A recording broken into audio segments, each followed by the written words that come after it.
Many years ago, when I was a young naval officer on my first tour of Vietnam, we were off the coast of Da Nang, and I had just assumed the watch as the OOD, which is the officer of the deck, which meant that the ship was at my command. The captain had given me orders not to let another vessel within 1,000 yards of our ship. Things were going well through my watch until about 2 hours in, when through my binoculars I saw a Vietnamese boat that we call a junk that was drifting towards us. There were about a half a dozen men on deck that were dressed like ninjas, and they were just smoking and fishing. At first I thought little about it. But as I watched, they kept getting closer and closer. When they got to about 1,500 yards from us, I had the signalman of the watch flash our signal light at them with an international code to stand down, which just means to get away. Through the binoculars, I saw the men look at our light and then ignore it and just go on fishing. They kept getting closer and closer. Nothing we did seemed to get their attention. We didn't know if they were a friend or a foe.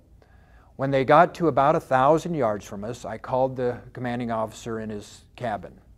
He and the executive officer immediately came up onto the bridge.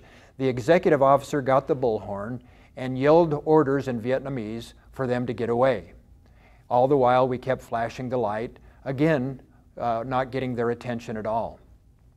When finally they were about 100 to 150 feet away, the captain spun around and motioned to the gunnery person at our twin .50 caliber machine gun mount.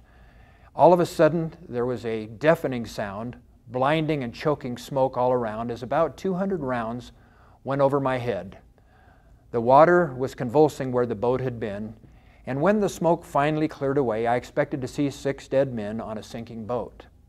Instead, the boat was untouched, the men were fine, they started up the motor and pulled away and finally disappeared over the horizon. It had been a warning shot, or should I say 200 warning shots, to get their attention. It finally worked, but it could have ended up so much more different and certainly more tragic.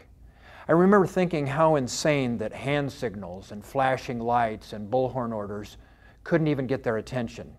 It had taken a potential lethal event. Crazy, you say? Many people today are similar when it comes in regards to their health.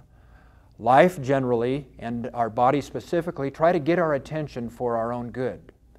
I just found out that a very personal friend of mine had a massive stroke this week. He's completely paralyzed on his left side and can't talk.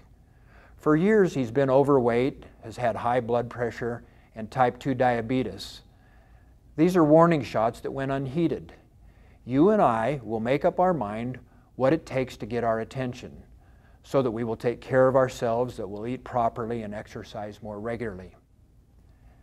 Will common sense or the chiding of a loved one, will that be enough for us? Will the research of medical specialists or test results from our physicians do the trick?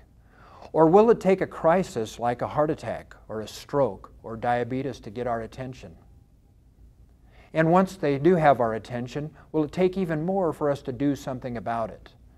Procrastination is a part of human nature, but let me make a recommendation to you. Do the right thing out of common sense. Don't wait for a crisis when it could be tragically too late. Have I got your attention now? Consider this a warning shot.